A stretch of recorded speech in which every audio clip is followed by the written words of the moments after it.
Saudara, mari kita berdoa.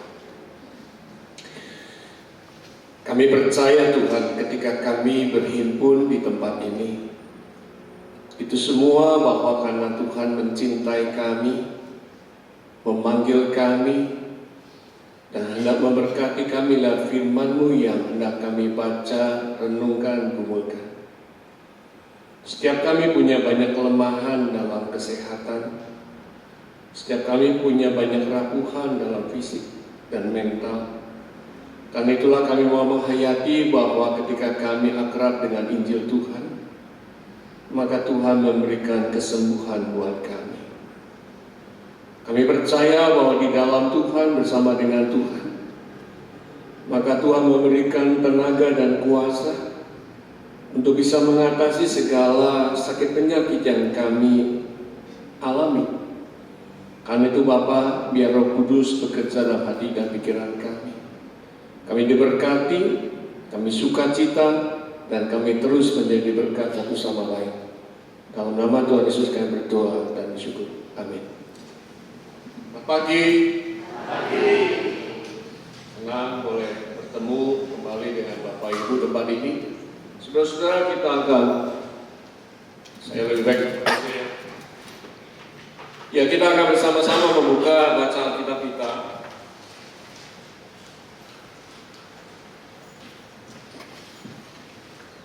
Kita akan melihat Lukas pasal 9 ayat 1 sampai 6. Dan bacaan ini sebenarnya juga paralel dengan bacaan besok ya, di dalam kebaktian umum. Hanya kalau hari ini murid-muridnya 12, besok dari Lukas 10 ayat 1 sampai 11 murid-muridnya ditambah, bukannya 12 tapi 70.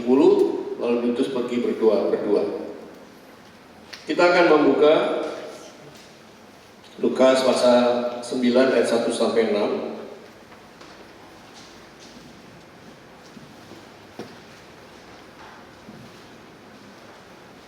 Next aja kita baca sama-sama sini. Ini Alkitabnya diambil dulu.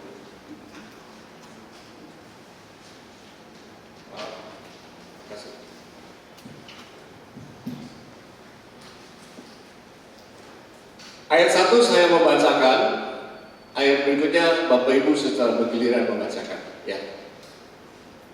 Maka Yesus memanggil ke-12 muridnya, lalu memberikan tenaga dan kuasa pada mereka untuk menguasai setan-setan, untuk menyembuhkan penyakit-penyakit.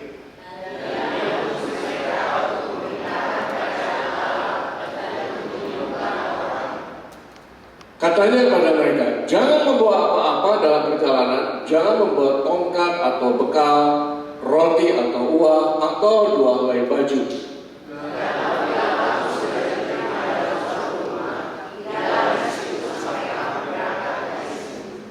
Dan kalau ada orang yang tidak mau menerima kamu, keluarlah dari kota mereka dan kebaskanlah debunya dari kakimu sebagai peringatan terhadap mereka.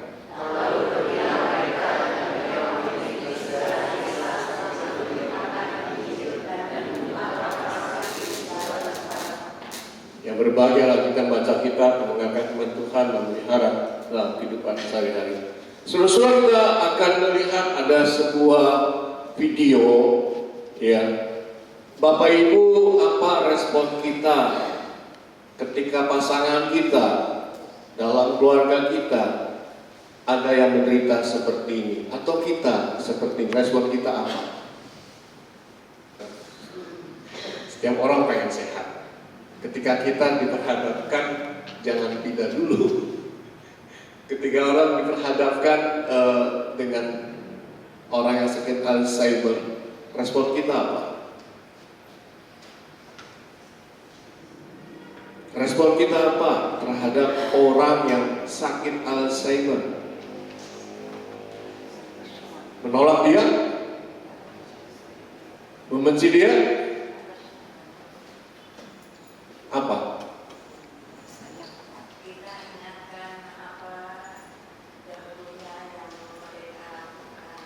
Kita ingatkan dahulunya, oh dia lupa kok. Kalau martabak, ya setuju, ingatkan, makasih. Ada lagi yang lain?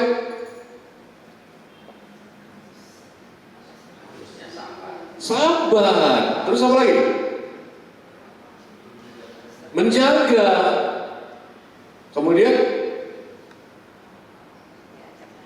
menyayang, mendoakan, diajak berdoa, mendoakan, mengasihi. Jangan ditolak karena dia nggak mau seperti itu. Jangan dibenci karena dia tidak bisa menghindar dari penderitaan itu. Dia datang, sakit itu membuat dia lupa, dia nggak kenal, dia nggak mengerti. Tugas kita adalah mengasihi, menjadi sahabat. Kalau kita berhadapan dengan orang seperti itu. Next, kalau kita sendiri yang mengalami sakit seperti ini, next, kesembuhan seperti apa yang kita harapkan? Instan, maksudnya cepet-cepet sembuh. Undang, di sini kan boksunya banyak nih. GG Sunrise itu ada boksu senior, emeritus, ada boksu aktif, ada yang sudah emeritus panjang sekali. Undang, boksu lintas generasi datang untuk mendoakan, gitu? Iya juga sih, karena itu kan harapan kita ya. Itu yang menjadi keinginan kita. Siapapun diharapkan bisa mendoakan kita, menguatkan kita. Tapi toh keinginan kita jangan instan. Tetapi apa? Selain mengundang orang untuk berdoa, terus kesembuhan seperti apa lagi yang kita harapkan?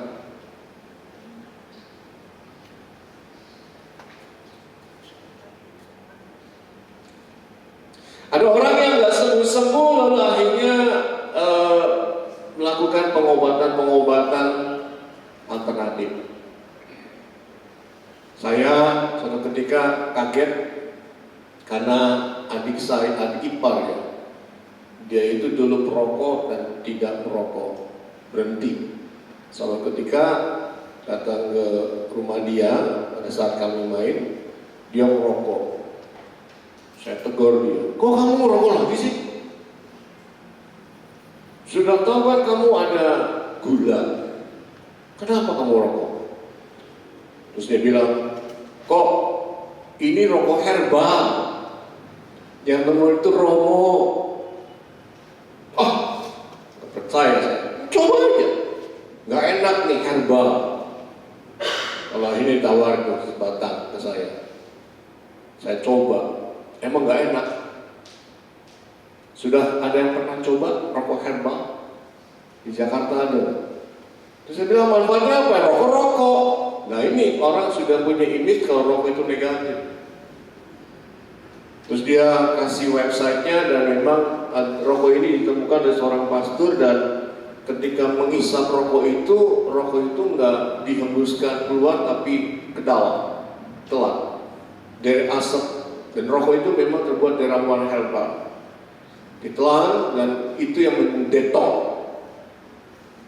Dan pada akhirnya keringatan, pusing, keringetan dan sebagainya. Ini bukan yang pertama saya jumpai pada saat saya pelayanan di GG Metro. Saya bertemu dia lagi dengan seorang penatua yang dengan gampang di luar saya ibadah dan merokok. Lalu saya iseng, Pak, nggak takut tuh? Udah umum rokok, ini rokok herbal. Dia dulu sakit stroke dan karena merokok dia sembuh. Percaya nggak percaya itu kan keputusan kita ya, bukan keputusan orang lain. Tapi yang pasti bahwa setiap kita pengen sembuh, pengen sehat. Maka banyak cara yang kita lakukan. Ada yang pergi ke dokter, ada yang pergi ke alternatif, ada yang pergi ke hamba Tuhan, semua cara. Next. Karena itu yang diharapkan adalah kesembuhan, lanjut, secara holistik. jiwa, tubuh, dan roh. Tubuh kita sehat, tapi kalau jiwa kita nggak sehat, pikiran kita nggak sehat. Pikiran kita sehat, tapi kalau fisik kita sakit-sakitan. Pikiran sehat, fisik sehat, mentalnya nggak sehat. Nggak enak kan? Padahal Tuhan menciptakan kita sedemikian sempurna, utuh. Ada seorang rekan pendeta yang mengambil S2-nya justru tentang kesehatan. Sekali-kali boleh diundang ke Pustiawati, sekum kita ya, pendeta Natana Setiadi. Jadi ini kesembuhan yang secara holistik, kesembuhan yang kita cari, kita harapkan, dan kita minta agar itu boleh kita alami. Next. Tapi pergumulannya adalah ketika kita berharap utuh, ternyata next nggak sembuh-sembuh. Kita tahu, tapi nggak sembuh. Lalu apa respon kita? Next. Iya, lanjut Pak. Ini respon kita apa kalau sakit nggak sembuh-sembuh? Ya, ini gambarnya berserah, monyong Pak mulut. Ya, sedih lah, ya, sedih. Kok nggak sembuh-sembuh? Padahal yang didoakan ini banyak. Kok nggak sembuh-sembuh? Padahal sudah mencoba ke dokter macam-macam, kok nggak sembuh-sembuh? Sedih. Nah ini marah. Tuhan, kok dia? Di mana? Kapan Tuhan? Marah. Gak mau gereja sini lagi. Gak mau datang doa pagi lagi. Pokoknya gak mau. Ikut pelayanan gak mau. Omong kosong. Marah. Marah pada Tuhan. Marah pada diri sendiri. Marah pada pasangan. Marah pada keluarga. Menutup diri. Menolak. Next. Nih. Ya, putus asa, bangkit, cembetut, kecewa, manyun. Yang tadinya ininya kenceng jadi keriput karena suka manyun.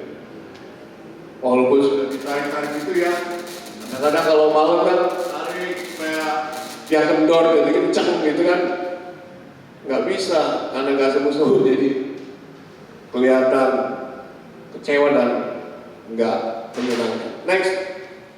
Karena itu maka di sini kita diajak untuk melihat bahwa Injil Kristus itu menyembuhkan. Kita buka Lukas 9 ayat 2, kita baca bersama-sama Bapak Ibu.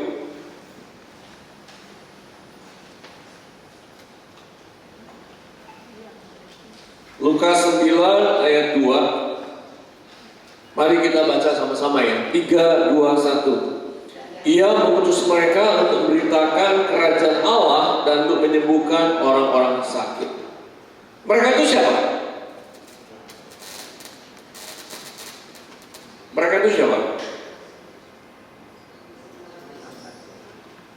Murid-murid Yesus, ke-12 murid. Tapi kalau ditarik dalam kehidupan kita sekarang, mereka itu siapa? Kita. Kita yang sehat, kita yang sakit, kita yang mendengar, kita yang mengalami kita. Dan kita sama-sama diingatkan bahwa Injil Kristus menyembuhkan. Apakah yang dinamakan Injil Kristus menyembuhkan berarti di situ ada aturan minum obatnya? Apakah ada resepnya? Sehari 3 kali 1 sendok makan dikocok dulu parangannya. Yang mau diangkat di sini bahwa Injil adalah kabar baik. Kabar baik yang menyehatkan Bukan simsalabim, tapi butuh proses.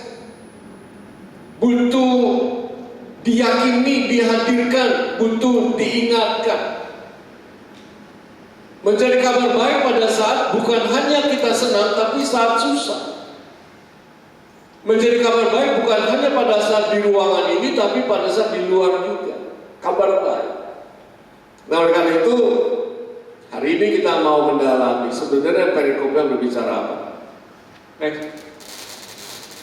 Ya, yang pertama adalah menciptakan, memanggil, dan mengutus. Jadi kalau besok di Lukas 10 ayat 1 sampai 11 itu tidak tiba-tiba bicara tentang diutus, tapi ditunjuk. Untuk bisa diutus harus ditunjuk. Orang yang ditunjuk berarti orang yang dipilih. Orang dipilih berarti orang yang punya nilai tambah. Orang punya nilai tambah berarti dia diberikan tanggung jawab yang berbeda daripada yang lain. Nah, kalau di sini disebutkan memanggil dan mengutus, artinya Bapak Ibu adalah orang yang terpilih, orang yang istimewa. Untuk apa? Untuk meneruskan kabar baik. Kabar baik yang menyembuhkan. Karena itu untuk bisa menyembuhkan, maka Yesus memberikan tenaga dan kuasa.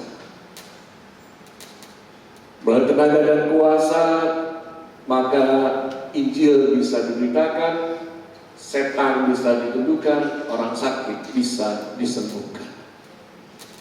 Kita adalah wakil Tuhan, kita adalah murid Tuhan. Next. Mengapa Yesus memanggil kita? Mengapa kita menjadi orang terpilih? Mengapa kita mau dipakai untuk menyembuhkan orang sekitar kita? Yang pertama adalah tuaian yang banyak tapi bekerja sedikit. Pernahkah Bapak Ibu memeriksa di depan, di belakang, di samping? Siapa ya jemaat GKI-SU yang sudah lama nggak ke gereja? Kemana ya? Sedang apa ya? Apa yang mesti aku lakukan? Bisa jadi dia bukan hanya sakit fisik, tapi sakit mental. Sakit mental bukan berarti gila ya. Bisa jadi dia lagi sakit pikirannya, sehingga cenderung negatif tinggi, cenderung curiga, sehingga dia tidak mau datang ke gereja. Bisa jadi memang dia karena usia, jalan susah, rapuh, sehingga dia tidak ada bersama dengan kita. Itu artinya apa? Banyak yang mesti kita lakukan. Tuaian memang banyak. Kita nggak bisa mengatakan bahwa itu tugas hanya tugas pendeta dan pelawak, tapi tugas kita bersama, yang adalah orang-orang yang ditunjuk, orang-orang yang dipilih. Kita adalah murid-murid Tuhan.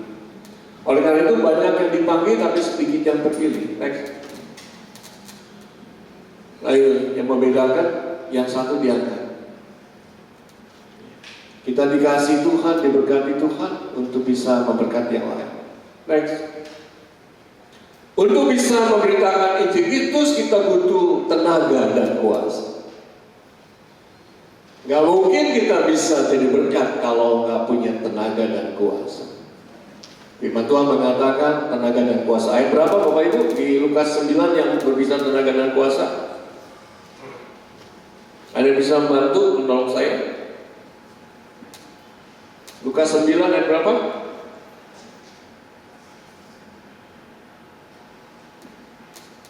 Halo? Tenaga dan kuasa Lukas 9 ayat berapa?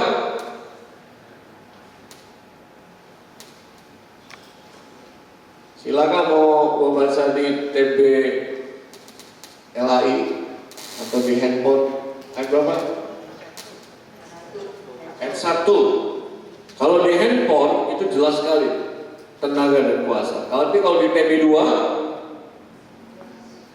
daya dan kuasa, daya dan tenaga. Jadi Poin penting untuk bisa menyembuhkan, maka kita harus memahami tenaga dan kuasa. Next. Apakah tenaga dan kuasa? Dalam konteks fisika, tenaga dan kemampuan melakukan suatu usaha, sedangkan kuasa adalah kecepatan melakukan usaha atau kerja. Ada orang fisika di sini. Tenaga adalah benda yang ada. Kuasa adalah seberapa cepat benda digunakan. Jadi benda ini tenaga, kemudian kecepatan ini kuasa. Tenaga bisa menuju pada kemampuan fisik atau mental seseorang. Kuasa menuju kepada wewenang atau hak untuk melakukan suatu atau kekuatan spiritual. Jadi perbedaan utama antara tenaga dan kuasa adalah pada bagaimana keduanya diukur. Tenaga adalah jumlah yang ada, sedangkan kuasa kecepatan penggunaan jumlah tersebut. Tenaga bisa dilihat nggak? Bisa dilihat? Bisa. Kuasa? Bisa. Saya pernah diundang oleh keluarga yang susternya kerasukan setan. Pada saat saya datang, saya nggak percaya karena suster ini, perawat oma ini, dia seorang Muslim, berjilbab dan sebagainya. Pada saat saya datang, ada di kamar si oma ini memang sudah lanjut, oma ini sudah nggak ada, sudah meninggal dunia. Tapi pada saat masih ada dia sakit dan memang butuh perawat yang setia mendampingi. Jadi di kamar itu ada 2 suster, semuanya Muslim. Nah yang kerasukan itu suster yang berjilbab. Lalu di kamar itu karena sempit, lalu saya ajak keluar. Dan pada saat di luar, di situ ada meja, ada kursi. Kemudian saya mendoakan, saya ajak ngomong, saya mendoakan. Pada saat saya mau mendoakan, meja, kursi, karena sempit, lalu isi saya narik mundur itu kursi. Saya berpikir kursi masih ada. Saya duduk, jatuh dulu. Ketawa itu, saya tanya, kurang ajar kamu ketahui pendeta ya? Pendeta bisa jatuh ya? Dia bisa itu. Iya. Tapi yang pasti saya tidak mau terkecoh oleh dia, mau ketawain dan sebagainya. Dan saya berdoa lagi. Setelah doa, sadar lagi. Terus saya ngajak dia untuk berdoa sesuai keyakinannya.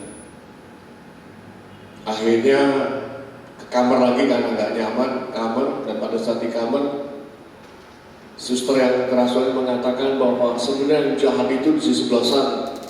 Dia menuju ke kamar yang satunya, ada lemari. Dia bilang di situ ada ranjang dan di bawah itu ada Kunti, Mbak Kunti. Dia lebih jahat. Saya baik. Saya itu selalu jaga si oma. Saya ada sama oma. Kalau mau usir si Kunti itu yang kurang ajar dia. Saya sempat tergoda, saya mulai dari sana, mana? Ada ranjang ada lemari. Terus sampai akhirnya saya menghampiri, ketika dia sadar saya hampir sana, saya berdoa lagi. Terus pada saat balik lagi, kerasukan lagi. Sampai akhirnya saya nggak mau tahu, kamu mau bicara Kunti, mau bicara di mana, saya minta kamu keluar dalam nama Yesus. Dia sadar lagi, kerasukan lagi. Sampai saya bilang, kamu siapa? Dia bilang, saya yang menjaga mbak ini.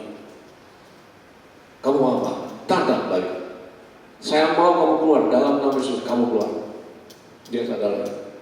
Dan akhirnya susah ya membedakan, karena antara sadar dan tidak sadar. Ketika dia sadar, dia bicara bahwa dia memang sedang kecewa, ditinggal oleh suaminya, dan suatu ketika pada saat dia kecewa, dia pengen bunuh diri. Sementara penghasilannya sedikit, dia harus membantu orang tuanya.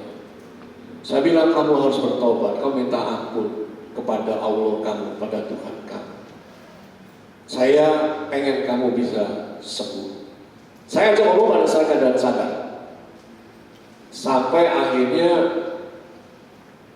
setan itu pergi. Karena apa? Karena saya bisa kerjasama dengan yang sakit. Ketika sadar, saya minta dia ingat, sebutkan asma Allah, berdoa, yakinilah. Bapak Ibu, jadi di sini kita melihat bahwa tenaga bisa dilihat, kuasa ada di dalam tenaga itu.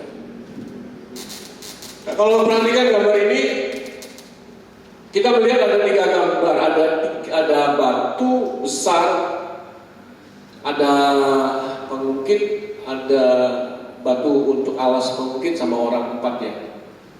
Letak beban, titik tumpu dan kuasa yang benar telah digunakan mengangkat paling kecil ditunjukkan oleh nomor berapa. Gambar berapa yang menunjukkan beban itu bisa lebih ringan diangkat. Nomor 1, 2, 3, atau 4.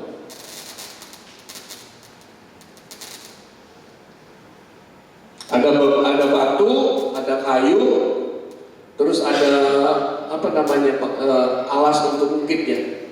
Jadi tumpu. Mana yang kita pilih? Gambar berapa? Siapa yang 2? Siapa yang 3? Ibu, nomor berapa? Alasan ibu apa? Kenapa seimbang antara orang sama yang buat Mungkin keseimbangan. Yang lain tadi ada nyebut nomor 2. Setuju nomor 3? Kalau kita perhatikan lebih mendekatin orang itu yang ke titik tumpunya nomor 3, 2 atau 1? 4. Yang sebelah sini ini kan gambar 1 itu kan titik tumbuhnya kan dekat batu tuh. Ya. Gambar 2 titik tumbuhnya tengah kan. Gambar 3 titik tumbuhnya dekat orang. Gambar 4 titik tumbuhnya dekat batu. Apakah setuju dengan pendapat ibu tadi bahwa gambar 3 ini yang membuat batu itu lebih ringan ya? Bapak 1. Kenapa 1? Putus enggak kayunya? Kalau seandainya batu titik tumpunya dekat batu itu patah kan? Kalau yang 2 tergantung kayunya ya. Bisa jadi kita yang keuncilan. Tapi kalau kayunya nggak kuat, bisa patah. Kalau yang 3,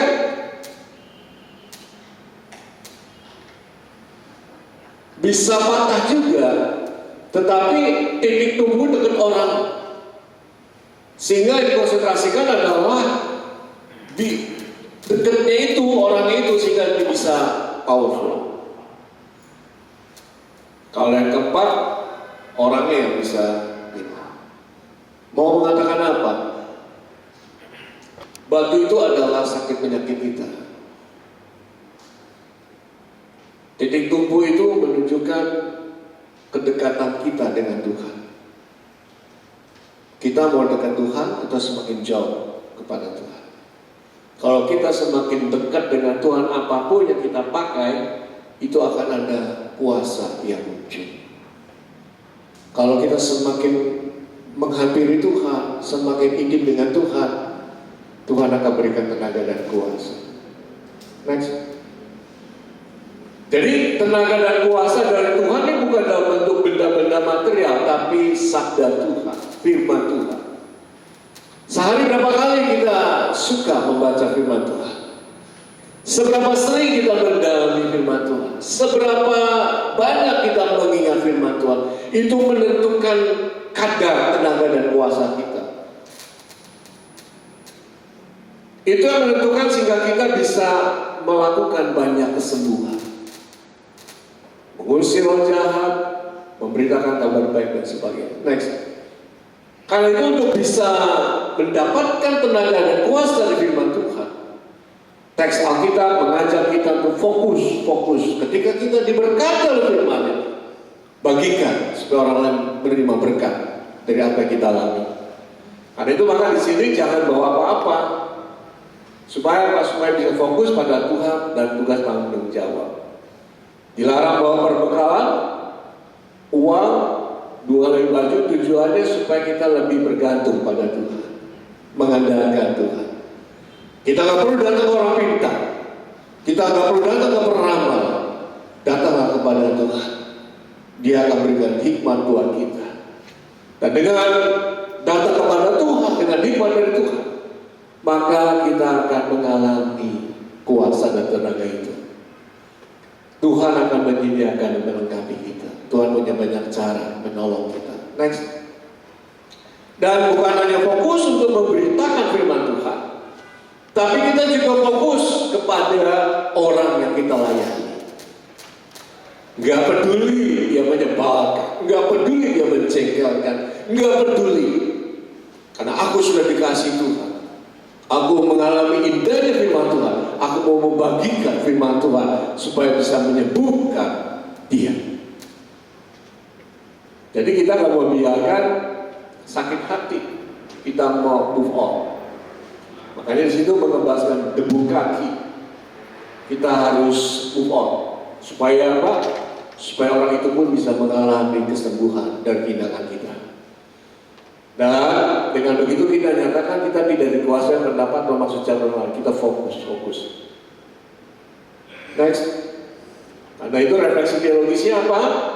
Yang pertama, apakah kita memiliki tenaga dan kuasa? Kapan kita punya tenaga dan kuasa dari Tuhan? Pada saat kapan? Pada saat kita percaya, ya kan? Pada saat kita percaya pada Injil Kristus, pada saat kita menjadi orang percaya, kita sudah diberikan tenaga dan kuasa. Bisa nggak tenaga dan kuasa itu? Bisa nggak? Bisa. Ketika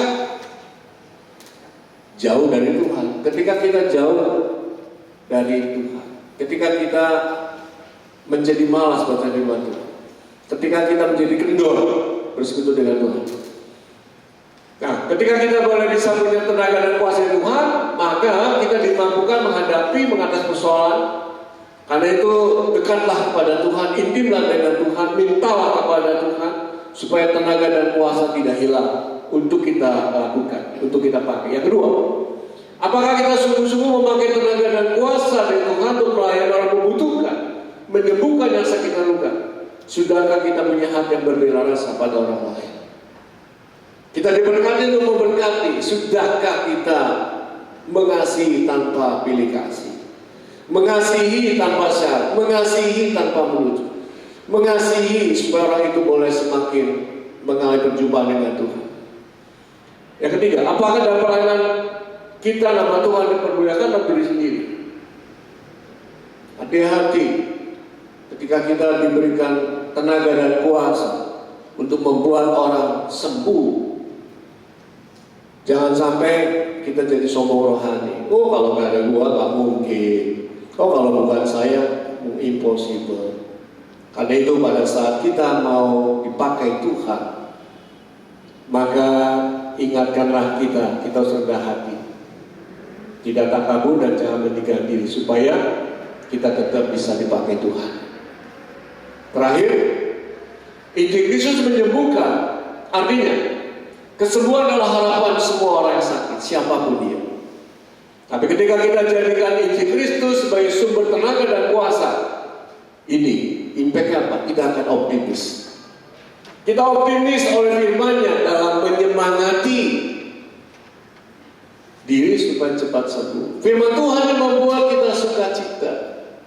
Firman Tuhan itu membuat kita gembira. Firman Tuhan yang membuat kita bersyukur. Optimis. Ada seorang yang sedang saya dampingi, Usianya sudah lansia, belum Kristen, dia backgroundnya Buddha. Dan ketika saya dampingi dia menderita cancer. Kaget, saya juga, anak kaget karena stadium lanjut. Bapak ini kaget tapi dia tetap beraktivitas. Dia suka olahraga, suka golf, suka tenis, suka apa sih? Jalan di tempat itu yang gitu. Sampai pengobatan dilakukan, dia pengobatan di Singapura dan saya masuk memberikan pendampingan spiritual. Seminggu sekali saya suka menyapa dia, fit call bahkan rumahnya. Yang saya tanya perkembangannya, apa yang dilakukan sebagai berkat apa. Yang menarik adalah dia tetap optimis. Yang menarik adalah dia tetap melakukan kegiatan olahraga. Yang menarik adalah dia positif itu. Dia tahu dia sakit, tapi dia lebih selektif untuk makan dan minum. Dia tahu impact daripada kemoterapi, tetapi dia tidak mau terganggu. Dan saya menguatkan dia, saya bilang kalau Tuhan panggil, Bapak siap nggak? Kan Bapak rumah Tuhan. Saya siap kapanpun Tuhan panggil. Karena saya percaya Tuhan mengasihi saya. Kemudian setiap kali mau berobat, dikasih tahu saya doain. Saya bilang, Pak, semoga Tuhan menolong berkati ya. Tapi kuncinya hati Bapak mesti gembira. Hati Bapak mesti memberi ruang buat Tuhan. Terus setiap pulang beritanya memang up and down. Kadang menyenangkan, sehingga saya tambah semangat. Tapi kadang-kadang beritanya menyesakan, mengerikan. Karena apa? Habibnya turun Pak. Sampai saya bilang dalam hati saya ini, sembuh gak ya? Takut juga dalam begini. Tapi saya tetap meyakinkan, ayo Pak. Sampai akhirnya dia juga mencoba mencari hidup normal, pergi kemana dengan anaknya, dan terakhir ketika dia berobat Pak Cito, tolong ya doakan saya mau check up terakhir, mau PET scan. Dan pada saat saya menelpon dia, saya bertanya dia, deg-degan saya mendengar beritanya, dia bilang puji Tuhan Pak, clean. Padahal dia stadium lanjut, clean. Dan itu membuat dia semakin mencintai Tuhan. Sekarang saya lagi menunggu momen yang tepat supaya dia bisa ikut katekisasi. Nah, ini mau mengatakan apa? Mengingat Injil Tuhan, akrab dengan firman Tuhan, itu nggak ada yang percuma. Karena apa? Itu membuat kita optimis. Yang kedua, kesembuhan adalah doa dari setiap kita yang sakit, karena terus berdoa agar Tuhan memberikan kita tenaga dan kuasa dari Injil Kristus. Teruslah berdoa. Terus berdoa. Karena Tuhan akan memberikan semangat. Dan terakhir, kesembuhan salvasi tujuan hidup yang kita gali kembangkan dari Injil Kristus. Pertolongan Tuhan indah pada waktunya. Karena itu yang membuat kita berespon positif pada cara Tuhan yang menggunakan tenaga dan kuasa yang kita pakai. Semoga Tuhan mau berkati kita. Amin.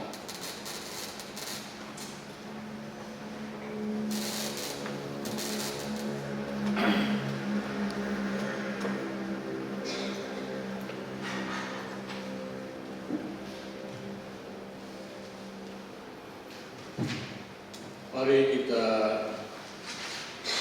berdoa. Tuhan, terima kasih karena Injil Kristus itu menyembuhkan.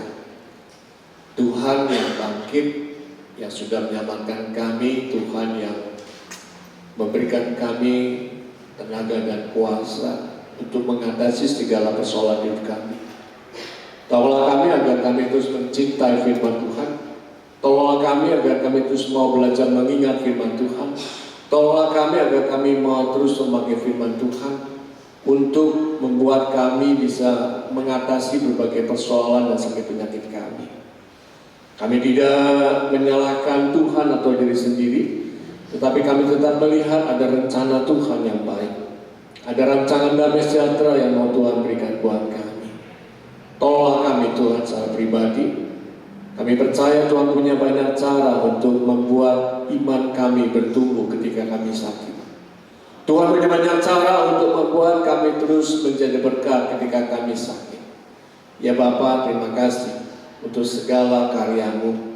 Terima kasih karena Engkau tidak pernah meninggalkan kami. Terima kasih karena Engkau terus mencintai kami. Di dalam nama Tuhan Yesus kami berdoa dan bersyukur. Amin.